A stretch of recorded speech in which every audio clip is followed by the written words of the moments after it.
The following is a Comfortably Zoned Radio Network production.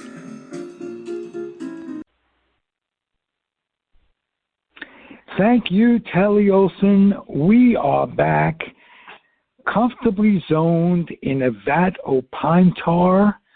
I'm Ralph Tycho with the Comfortably Zoned Radio Network. The show is basically George and I, the co-author of the book that we wrote. We reminisce our writing the book. We talk about the people who are featured, and for the most fun, we talk with the people that are featured. Today is no exception, other than George isn't here.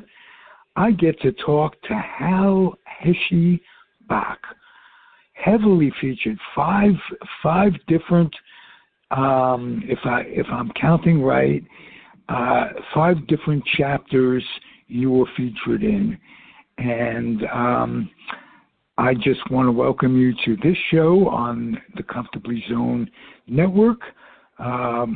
You are an integral part of not only the book, but the network itself. So, Heshy, how are you?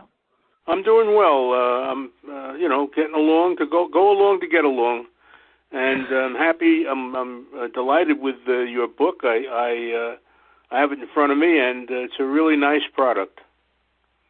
Nice of you to say, and believe me, that's high praise. 41 years with the Associated Press, a published author in your own right, and you're saying that kind of gave me goosebumps, I have to admit. I'm 75. It's my first effort in the literary world. I could not have done it without the support of the Comfortably Zoned Network, and George Grimm is unbelievable to work with. You know George. You've done some hockey shows with George. I have, yes.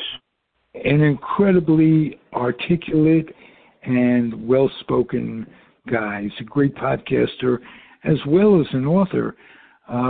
He published 2 previous books on the New York Rangers, and what you had in common, and still do, is that you worked for the Rangers in around the time that I was growing up, and you're both mavens, and if anybody wants to just Google Comfortably Zoned, Hal Bock and George Grimm, you'll come to some great Ranger podcasts, great hockey podcasts. And the book doesn't have any hockey in it. It's all baseball. But the George and I came together on the book because of catchers and hockey players, hockey goalies. There's a great similarity, and we talked about that a lot in over the course of collaborating with the book. You have a very interesting story about hockey goalies. Okay. George can't make it. I was just called attention. He sent a email to us that he's got a power outage. Oh my! Oh, we are having a power out.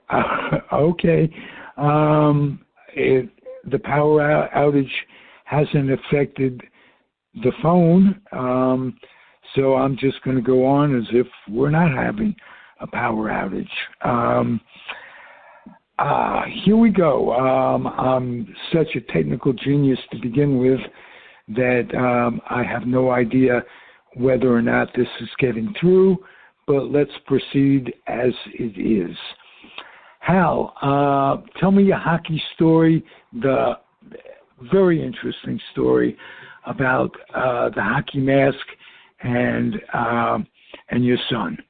Oh, well, my son played hockey from the time he was 7 years old till about 14 years old. And when we first took him to the rink, he took a look around, and he saw everybody skating up and down, and there's one guy standing in front of the net. And he thought, well, that's a pretty good idea. I don't have to skate. I just stand there. So he became a goalie. Fine. All right, you're going to be a goalie? We had to buy hockey pads and a mask and this and that and the other thing. And he came to me one day, and he said, Dad, I want this mask. It's a Jacques Plante mask. Now, of course, Jacques was probably the best goalie of his time. Played for the Canadiens, played for the Rangers for a while, played for the St. Louis Blues for a while. And Jacques had gone in. I didn't know that about the Blues. He was with Glenn Hall on a Blues team that went to the Stanley Cup Finals. So anyway, he had gone into the mask producing business, and Richard, my boy Richard, found out about it, and he said he wanted that mask. And I said, well, sure, I'll get you the mask. And we ordered a Jacques Plante mask. It was the receipt, the sales receipt came, and it said number 0002. So we bought the second mask that Jacques produced in his new company, manufactured. And I still have that mask here. It's a memorabilia that I'll never let go of, because Richard wore it for 7 years while he played hockey. So it's a lot of fun to reminisce and think about those days. Okay. Let's talk about one of the chapters that you and I and Hal Blumkin and George Case III and David Hubler did based on a podcast that we did together. And it was, I don't remember the title of it, but it basically was, what the hell is happening to this game that we love, the game of baseball? What has happened to it? And I think it's one of the most poignant chapters in the book. It isn't necessarily, it's not an upper. It's an incredibly sad recollection that we all have separately and together about how the game we loved as kids, as adults, all through our lives is being bastardized to the point where it's practically unwatchable. Would you elaborate on that? Well, I agree 100%.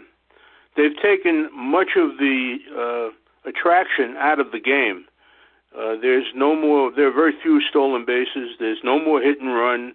There's no more bunting. There's a lot less strategy. It's home run or strikeout. And that's not a game that particularly appeals to me. I've watched very little of the playoffs, although some of the playoff games have been very good. But the game is changed. It's changed because of analytics.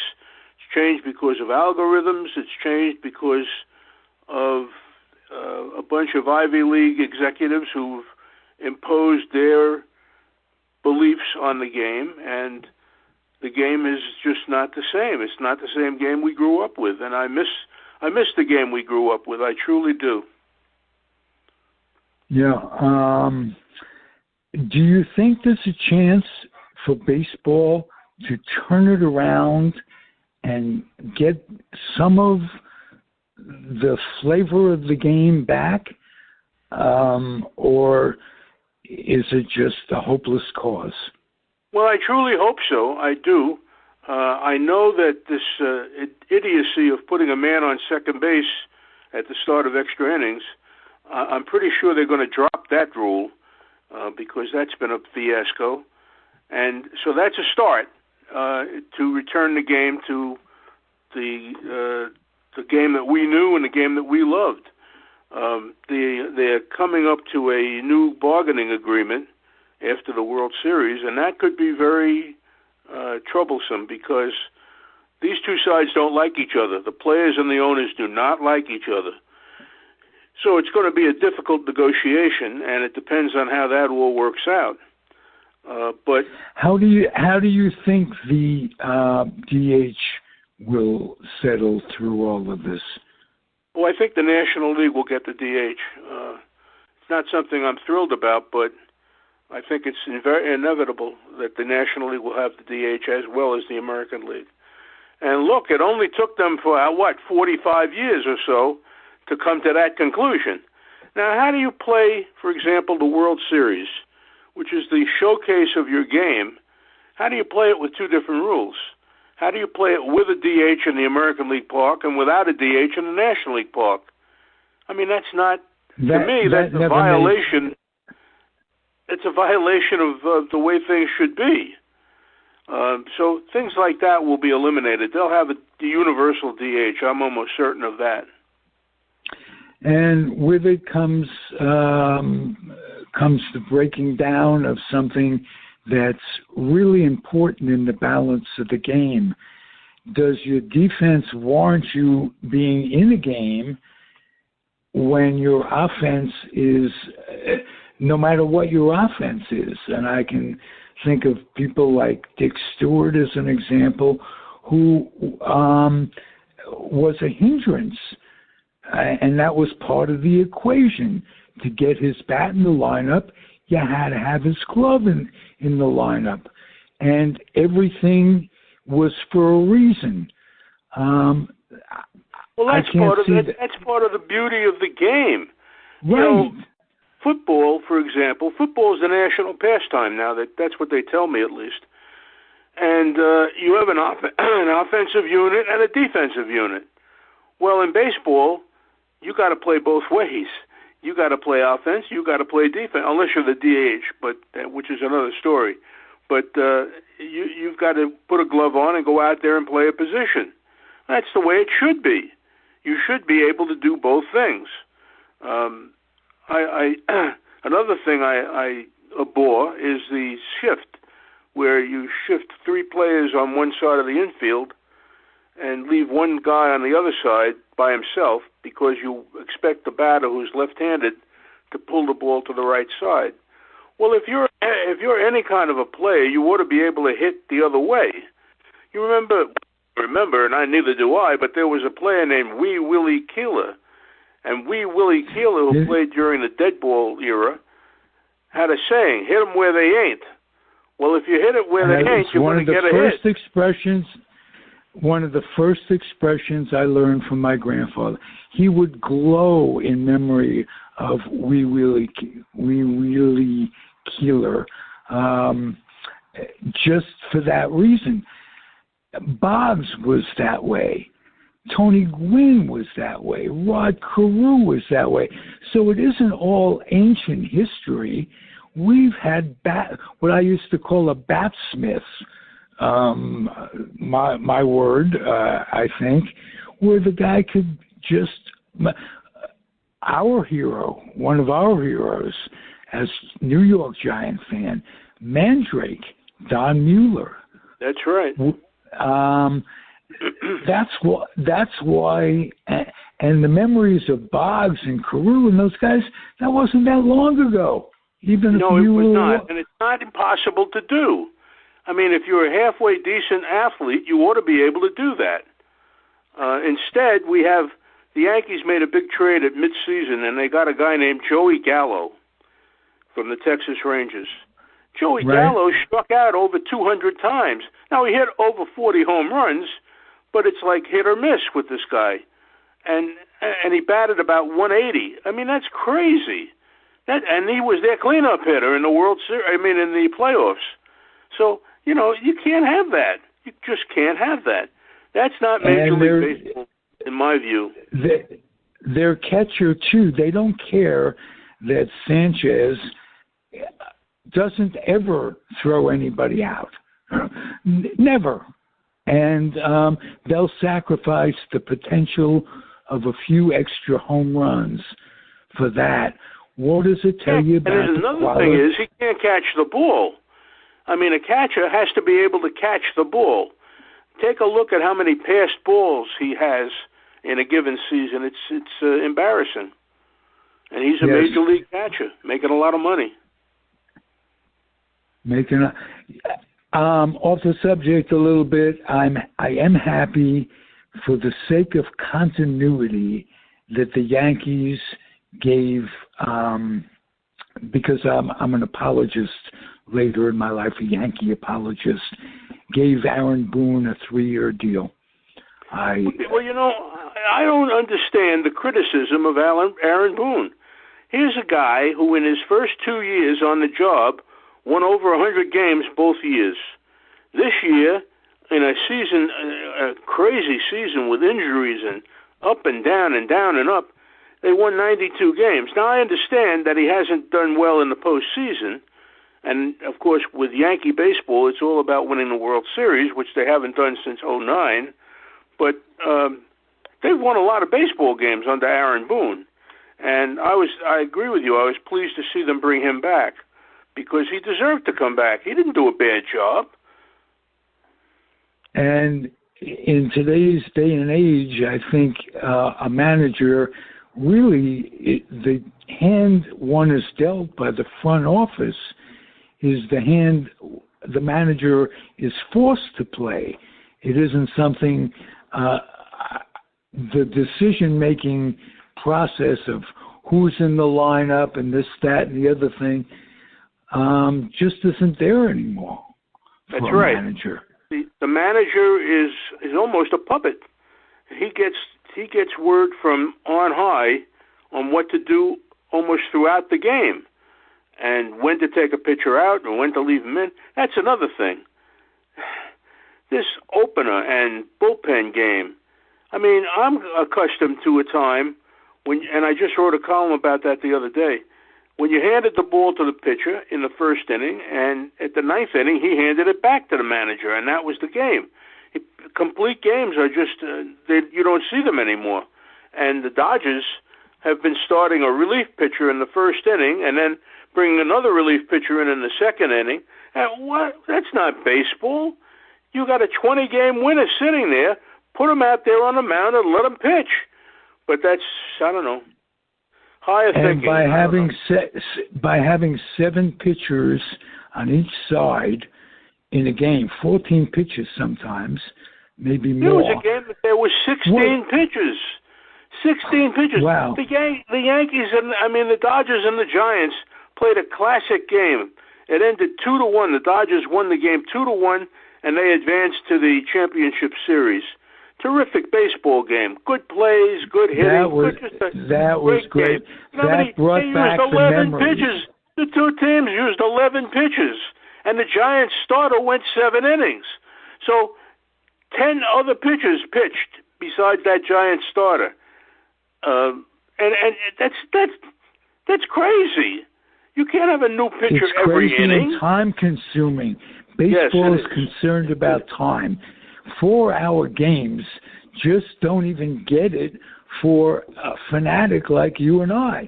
Can't sit there for 4 hours and watch a goddamn baseball game. That's crazy. Life has to go on. And what can I tell you? That's what they've done to the game. Yeah. Let me end on a positive note on the game. What is it about the game of today that you go, this is, I wish we had that when we were kids. This is pretty cool. Anything that you're impressed with? As I said to you before, I try not to watch games because I don't have the patience to watch these pitchers marching in and out of the game. But I felt like I had to watch the Giants-Dodgers game that was going to settle the National League Division Series because both of these teams had terrific seasons. The Dodgers won like 106 games, the Giants won like 107 games. It's remarkable. They're both in the same division. So I thought, well, you really have to watch this game, and I did. And it was just a terrific old-fashioned baseball game. It was. Everything. It was a great game. And it ended on a controversy where they called a check swing strike on Wilmer Flores, former Met. I didn't think he swung, but I'm not the umpire. I think one thing I must say to you that The umpiring in the playoffs has been awful, has been abominable. There have been missing calls left and right. And I think what's going to happen down the road, maybe not next year, maybe not the year after that, I think we're headed for robotic umpires. I really do, because everything else is technology, and they can do it. They have the technology to create a robotic umpire. So I think that'll be a better thing for the game, because it's abominable. The other night in the game between the Red Sox and the Houston Astros, in the 8th inning or 9th inning, whatever inning it was, whoever was on the mound had a third strike taken away. It was clearly strike 3, right on the corner, and they called it a ball, and the inning continued. And the next thing you know, the Houston Astros had 7 runs. So that impacted the outcome of that game, and I think it impacted the outcome of the next game when the Astros scored 9 runs, because the Red Sox were in a daze after that. And that's not good. That's not good for the game. And I understand that umpires are human beings and they make mistakes. It happens all the time. As my late father used to say, that's why we have erasers on pencils, because people make mistakes. But we can't have that. I have a theory that it's harder to call a baseball coming in at 103 miles an hour than it is at 91 miles an hour. And that could be a big part of it. Just the our eyes, and especially a middle-aged umpire, cannot adapt as quickly as we give credit to. You're standing there, but wow. Could it be just a matter of the speed of the ball? Well, but that's part of the game's changed. Everything is about faster, higher, faster. The whole thing is speed. And if you can throw 100 miles an hour, then you can be on my team. Well, I know pitchers who used to throw a lot less than 100 miles an hour and were very successful. But you can't do that today. How about Bobby Shantz, Whitey Ford? We'll never see a little crafty lefty again. That's right. Because they're not being sound. They're not being signed. Today, it's speed. It's high speed. You got to throw 100 miles an hour, or we don't want to talk to you. And you're right. I would think that it's difficult for an umpire, but I'm sorry. Let them go be plumbers or electricians or something else. But don't spoil my game. Don't spoil my game. And they do. They do invariably spoil the game. So I'm thinking that there's going to be that change. Now, am I thrilled about it? Not exactly, because I'm a traditionalist and I believe you should have umpires. But it's the way things have evolved. The impact of the umpires is becoming negative. So that's what my thought is on that. Okay. One positive thing. We're both watching the Giants and Dodgers play in the playoffs. It's how long since 1957 when they left? Too many years. But did you happen to note that their uniforms were exactly the same, minus the SF and the LA? They like to do that. They like to sell tradition, and that's a good thing. I like that. I do too. That was a pleasure to watch. Just the uniforms, just the players dressed as they were traditionally. That's got a moment of that. And that's why watching that one game, the 2-1 game that the Dodgers won to advance, gives me hope that maybe we can retrieve the game. Maybe we can get back to the game the way it was. And maybe we won't have players shifted around, and maybe we won't have phantom runners on second base, and maybe we won't have all of the other changes that have negatively impacted the game. Well, we've talked over the last 3 years, and that game brought you happiness. Yeah, and yes, it did. that my team didn't win. I was rooting for the Giants because I rooted for the Giants when they played in New York. So my team didn't win, but I appreciated the game for what it was. I thought baseball won that night because it was a great game. And ultimately, as we were just discussing about umpires, an umpire's call, which I believe he missed, settled the game, ended the game. They ended the game on a check swing. It did settle it, but it didn't determine who the winner was. The Giants had it did in a sense, but I don't think the Giants lost by that call. I think it was, a culmination of the whole game. Just as I don't think the Dodgers lost solely because of Branca's call in 51. There was more to a game than that one pitch. But it was a horrible call. He did not swing, and it was out of the strike zone. Mm-hmm. So, purely and simply. And interesting that Wilmer Flores, a beloved Met, played a part in it. So, but you know the funny thing, Ralph? He got called out on strikes, check swing. And you'd say, well, that's wrong. He should have been left in the batter's box. He should have had a swing. You know what his record was against Max Scherzer, who was on the mound? In his career, he was 0 for 14 against Scherzer. So what were the chances he was going to get a hit, Right. But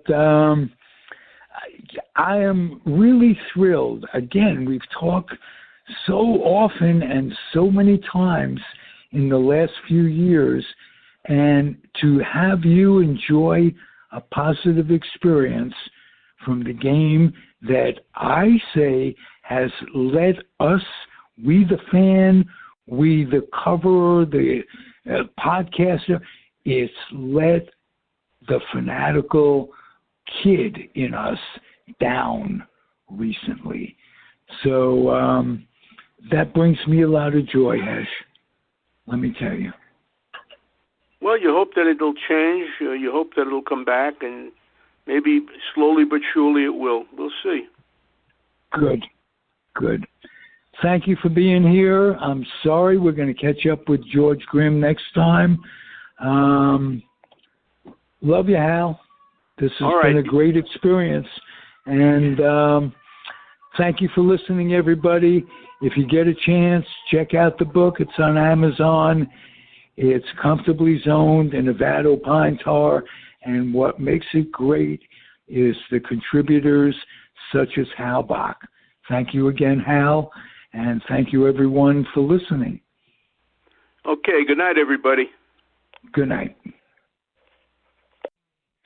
The proceeding has been a Comfortably Zoned network production.